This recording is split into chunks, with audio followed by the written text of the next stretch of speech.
नमस्कार, मी मनोज पाठक. बातमीपत्रात आपलं स्वागत. बातमीपत्राच्या सुरुवातीला एक महत्त्वाची राजकीय बातमी. उद्धव ठाकरेंमुळेच राज ठाकरेंना शिवसेनेतून बाजूला करण्यात आलं. मुख्यमंत्री एकनाथ शिंदेंनी हा मोठा दावा केलाय. उद्धव ठाकरेंना पक्ष ताब्यात घेण्याची इच्छा होती असंही मुख्यमंत्री शिंदे म्हणाले. राज ठाकरेंबाबत उद्धव ठाकरेंच्या मनात असुरक्षितता निर्माण झाली होती असं शिंदे म्हणालेले आहेत. तर खोटं बोलणाऱ्यांच्या कळपात गेल्यामुळे शिंदे आता खोटं बोलू लागलेत असा पलटवार संजय राऊतांनी केलाय. ठाकरे जी को वो तो बाला साहब के साथ में राज ठाकरे जी काम करते थे। 95 का जो चुनाव था उसमें पूरे दौरे सभाएं राज ठाकरे जी ने की। बाजू में थे सारे, साथ में थे, वो अलग सभा करते थे, अलग सभा करते थे, पूरा माहौल बनाया था। लेकिन जब राज ठाकरे जी को जिम्मेदारी देने का वक्त आ गया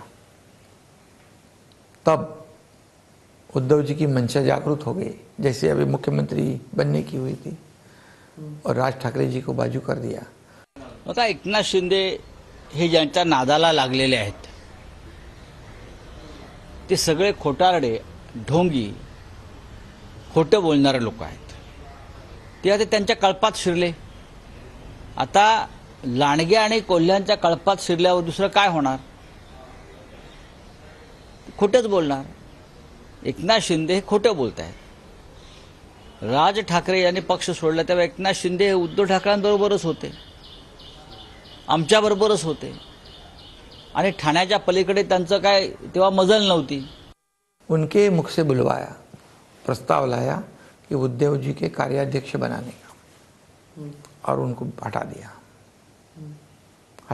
हटाने के बाद भी राज ठाकरे जी कहते थे जहाँ शिवसेना कमजोर है उसकी जिम्मेदारी मैं लेता हूँ, लेकिन इनसिक्योरिटी के वजह से वो भी नहीं दे पाए, वो दिया. और इसीलिए राज ठाकरे जी को, बाला साहब ठाकरे जी के इच्छा नहीं थी राज ठाकरे जाए. त्यांना जर एखादा सिनेमा त्या विषयावर काढायचा असेल,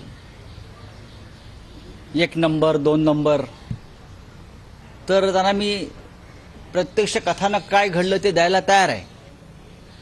कारण शिंदे हल्ली चित्रपट निर्माते जास्त झालेले आहेत. त्याच्यावेळी मी मागे म्हणालो की नमक हराम 2 सिनेमा मी काढणार आहे, आणि त्याच्यामागे या सगळ्या ज्या पडद्यामागच्या पटकथा आहेत त्या सगळ्या पटकथा, screen play, behind the curtain, पडद्यामागच्या सगळ्या पटकथा त्यात येतील नमक हराम 2 मध्ये.